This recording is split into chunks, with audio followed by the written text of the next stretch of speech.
I am Dorothea Moore Kidman. I was born October 13th, 1920 in Ogden, Utah. I was the second of 7 children. I have a brother who's 2 years older than I, a brother who's 4 years younger than I, and both are still living. I had 4 younger sisters, and of that four, 3 are still living. The one died when she was 43 years of age from multiple complications of multiple sclerosis. We were all born at home. Back then, not very many babies were born in hospitals.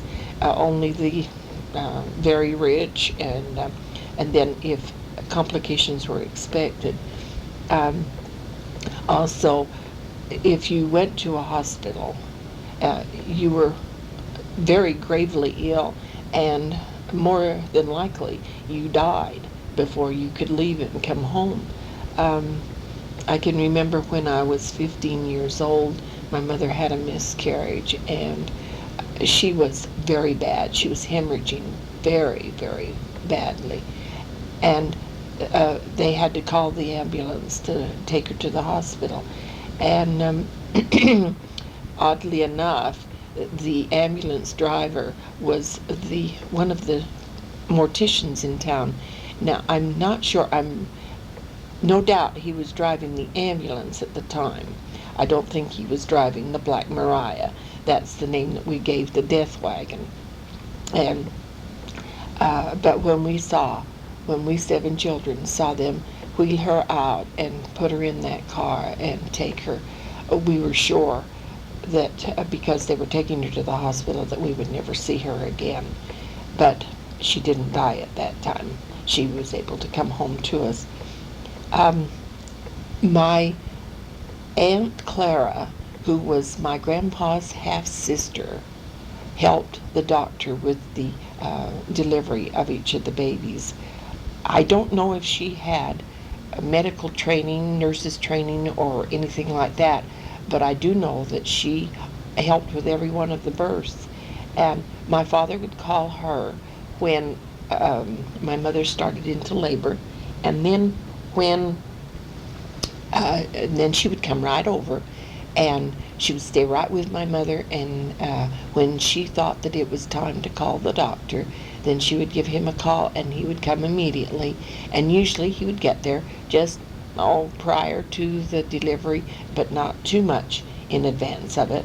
And uh, she would deliver the baby would come, and then he would pass it to Aunt Clara, and she would take it out in the other room and clean it off good and oil it down. They oiled the babies from head to foot, and then she would dress it, put a little band around its middle, over the navel, over the cord, and um, then she would stay with my mother for the next 10 days. And back then, the women stayed in bed, right down in bed, for 10 days before they were allowed to get up. And I can remember my mother getting up on the 10th day, and she was so weak, so wobbly, she had to hang onto the walls and all the furniture in order to even walk. Of course, that practice soon changed, and by the time I had my children, which was in the 50s and 60s, they we had to get up on the first day, the very first day that we delivered. Um, Back then also we didn't have medical insurance, and uh, in fact believe that medical insurance hadn't really come into being much before I had started my family, and I had my first child in 1956, and we did not have medical insurance at the time, but it had been in existence for a while, and we soon learned that you better, especially if you're going to get a family, you better get health insurance. Of course, the price of having my children back in the 50s and 60s, was nothing compared to what it is today. My hospital bill was $98.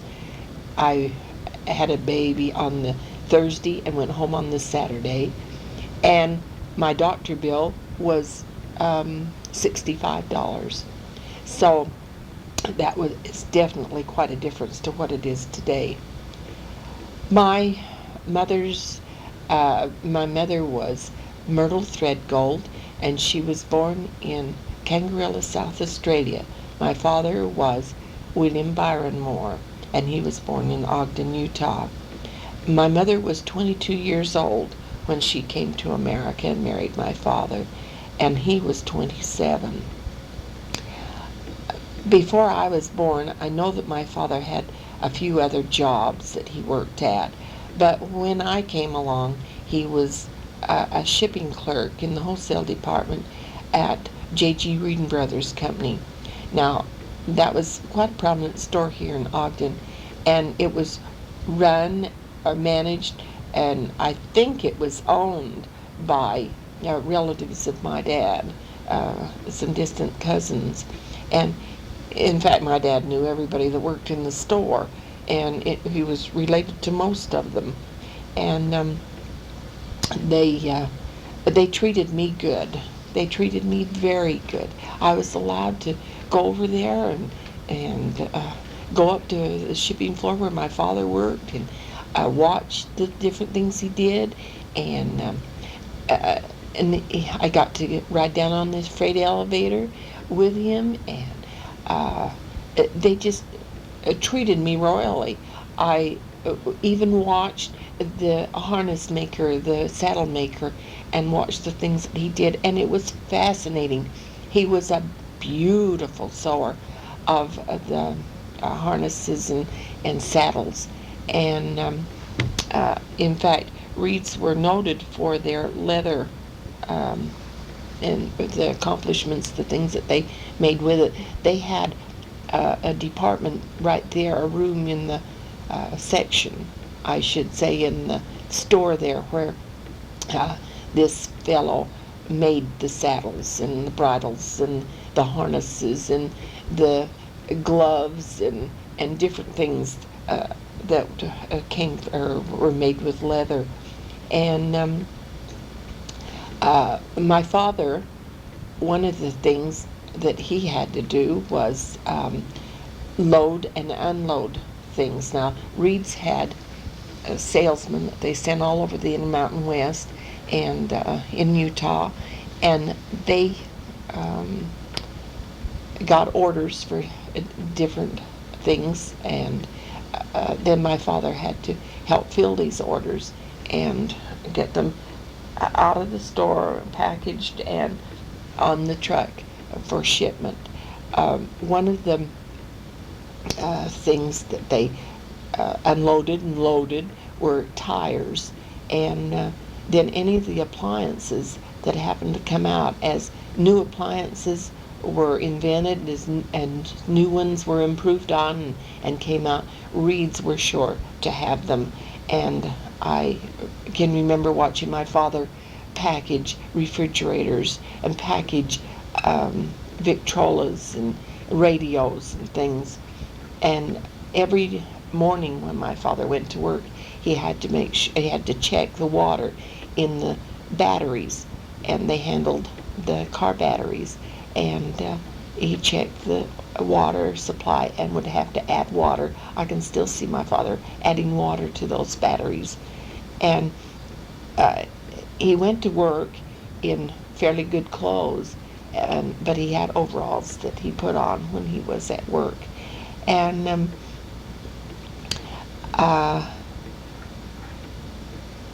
I liked Dad's work.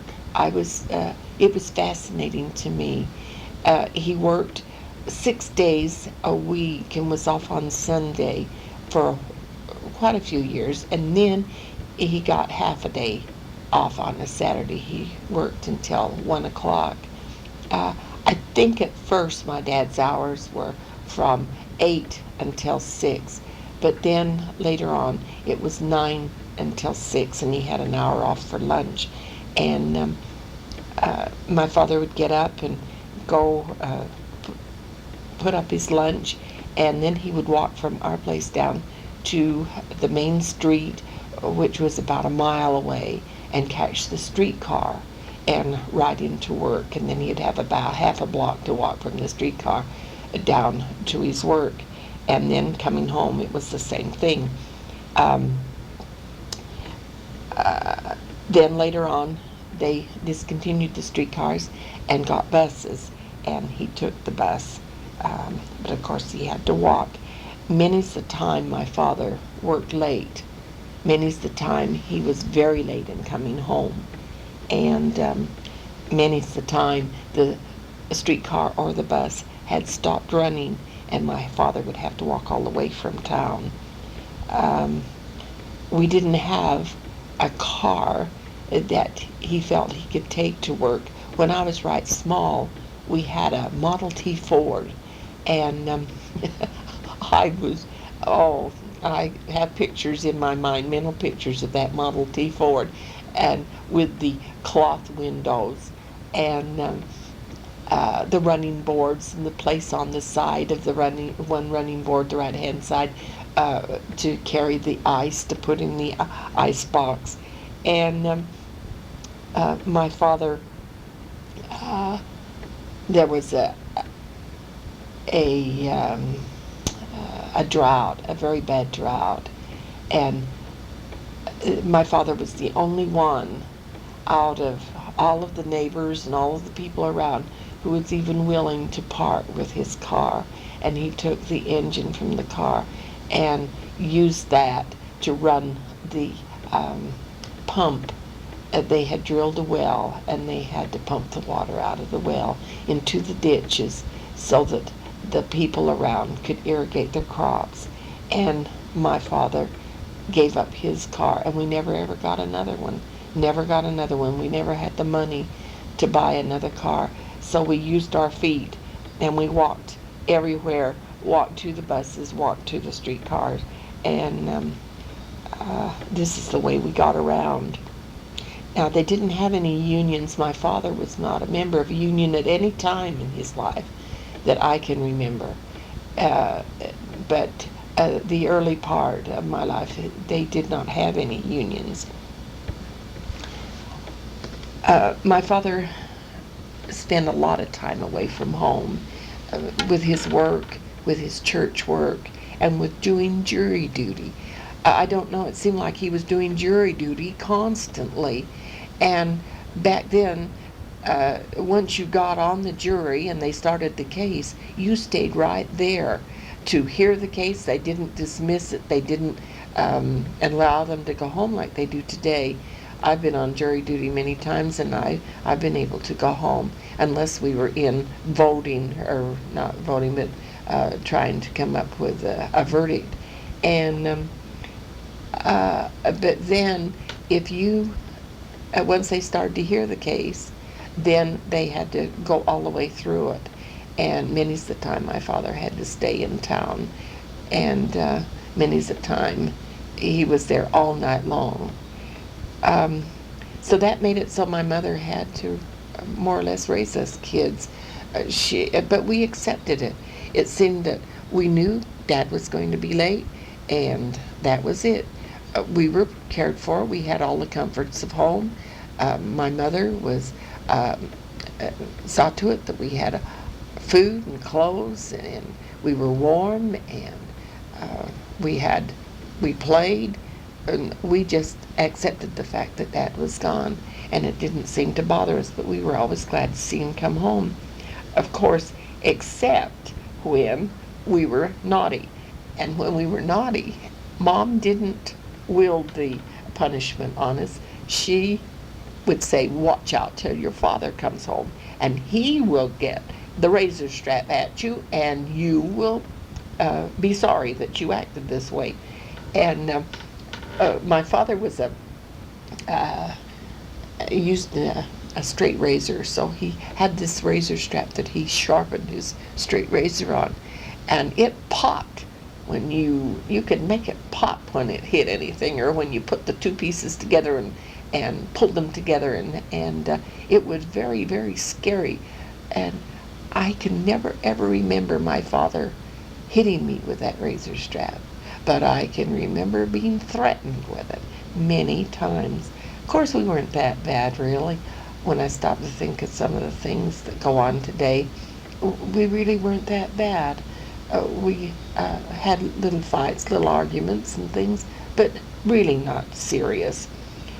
When we were good, we were never really paid for being good, but we were, in fact, I don't even know if we were complimented, except uh, I'm sure that my dad asked how we had been when he was late, and my mother could tell him if we had been bad or good. If we were good, well, we more or less, I would say our reward was we were happy. In fact, I think my childhood was a very happy childhood. I loved it. I have good thoughts of my childhood. I have good memories. And it was a beautiful time. I've often said that the kids of today just don't know what it's all about because so many of them are so, it gets so upset and they are so unhappy and so many things happen. But in my childhood, we played, we played and played and played from morning till night. And we didn't have the toys that they have today. We didn't have the comforts. We had an old coal stove in our house to keep us warm. We used to get warm around the stove and then run and jump into bed. Or we'd put our pillow by the stove and get it warm and then run and jump into bed and pull the covers over us. And it was mighty cold. And but we were happy. Um, we didn't do much in the way of activities.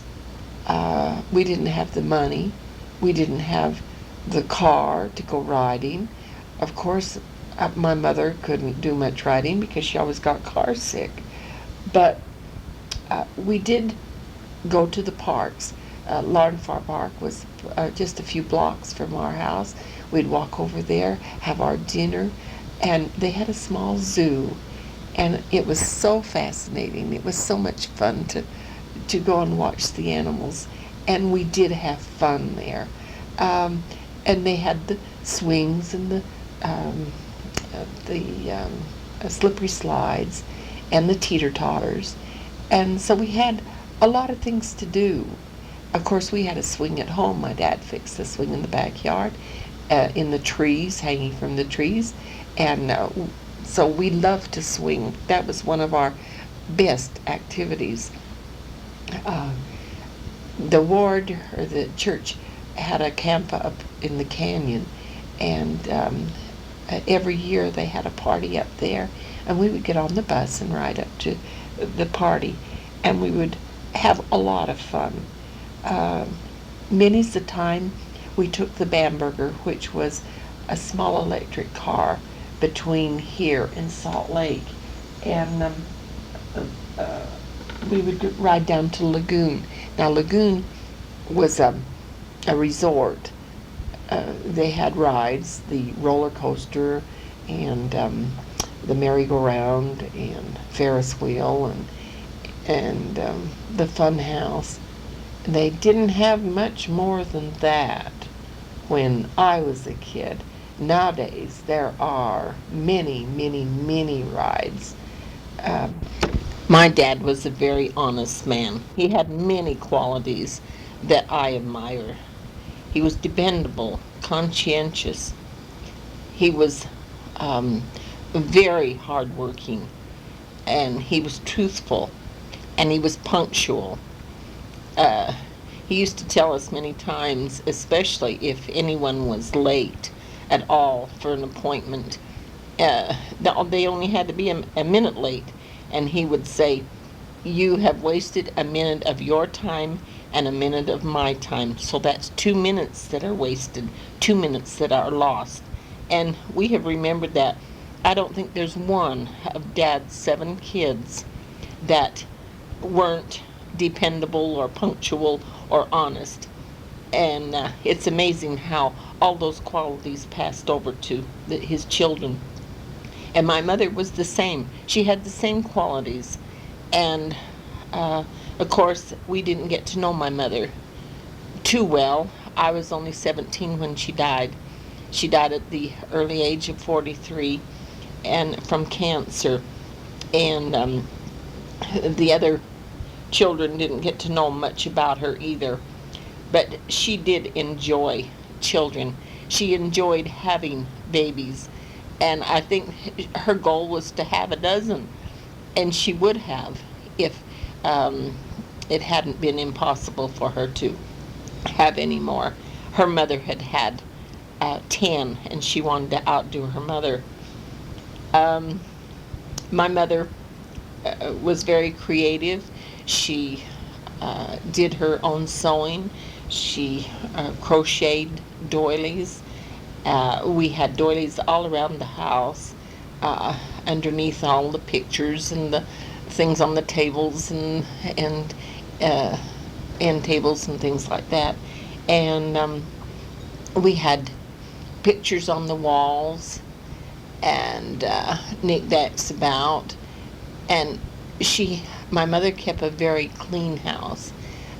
We didn't have much to keep it with, and our home was not lavish, that's for sure. The carpet soon wore out.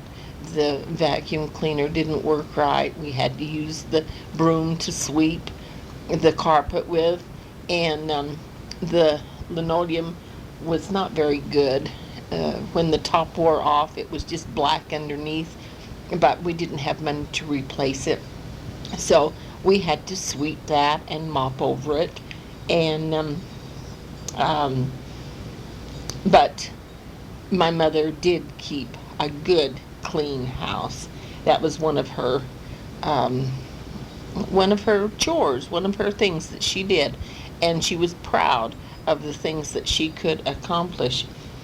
Now, my mother was one who back then they had different days, different things to do on different days, had their work organized. On Mondays, you washed. On Tuesdays, you ironed. On Wednesdays, you mended the clothes that you had washed and ironed.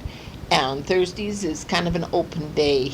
You did things on Thursday that you didn't have time for the other days. On Friday, you cleaned the entire house, moved out the furniture, dusted and mopped and vacuumed and things like that. And on Saturday, my mother cooked and she baked, made the pies and cakes, and oh, she was a good pie maker, a good cake maker, and baked the beans and things like that. And it was just real good, real good. My mother and father didn't have much time to spend together. They did the best that they could, but with my dad's work and such, they really didn't have too much time together. But the time that they did spend, they would sit and listen to the radio and listen to um, uh, talk about things, read the paper together, discuss things, talk things over. And they retired at a fairly early time, probably around 10, 11 o'clock at night. Um, my mother, because of her health, didn't do much recreation. She loved to go to basketball games, and she would shout and cheer just the same as anybody else, and she had fun. Um, my mother, before she came to America, had played a lot of tennis. Her brothers and sisters were quite the tennis players, and she thoroughly enjoyed tennis. But when she came to America, it was a little different thing, and she got into raising a family, and she forgot about her tennis.